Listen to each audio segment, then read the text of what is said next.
तो अब यहाँ देखो, मैंने आपको आपका फेवरेट फ्लावर दिखा रही हूँ आपको।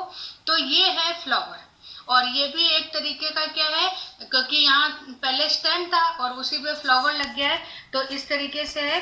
अब ये जो एंजियोस्पर्म है अपना पुष्पीय पादप है, उसका बेस्ट एग्जाम्पल है ये, ठीक है। और यहाँ पर देखो, अगर हम देखें तो ये एक सेक्सुअल ऑर्गन है, पौधे का लैंगिक अंग है, क्योंकि इसमें नर और मादा दोनों अंग पाए जाते हैं, और उसी के बाद में जब निषेचन के बाद इसी में फल बनेगा, बीज बनेगा, तो इसलिए ये एक रिप्रोडक्टिव पार्ट है।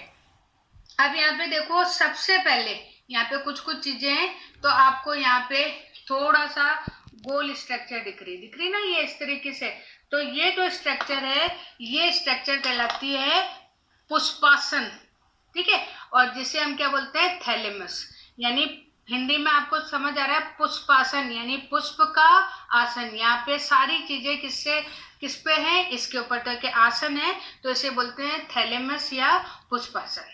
फिर उसके बाद में आपको देखो, ये ग्रीन सी लीव जैसी स्ट्रक्चर दिखाई दे रही है, जिसे हम क्या बोलते हैं, इसको हम बोलते हैं बाह्य दल हिंदी में तो, और वैसे हम क्या बोलते हैं, कैलिक्स, ठीक है। तो इस तरीके से आपको दिखाई दे रही है। फिर उसके बाद में जो तीसरी चीज है जो सबसे अट्रैक्टिव है, अब बाह्य दल भी आपको ग्रीन है तो सब में अधिकतर ग्रीन मिलेंगे तो उससे नहीं, लेकिन जो ये है पंखुड़ियां, जैसे हम बोलते हैं पेटल, और इंग्लिश में हम क्या बोलते हैं, कोरोला या दल। हिंदी में बोलते हैं दल और इंग्लिश में बोलते हैं कोरोला। तो ये यहाँ पे आपका तीसरे हो गया पार्ट, जिसको हम क्या बोल रहे हैं, और सबसे अट्रैक्टिव है, बहुत अच्छी खुशबू आती है, आपको पता है।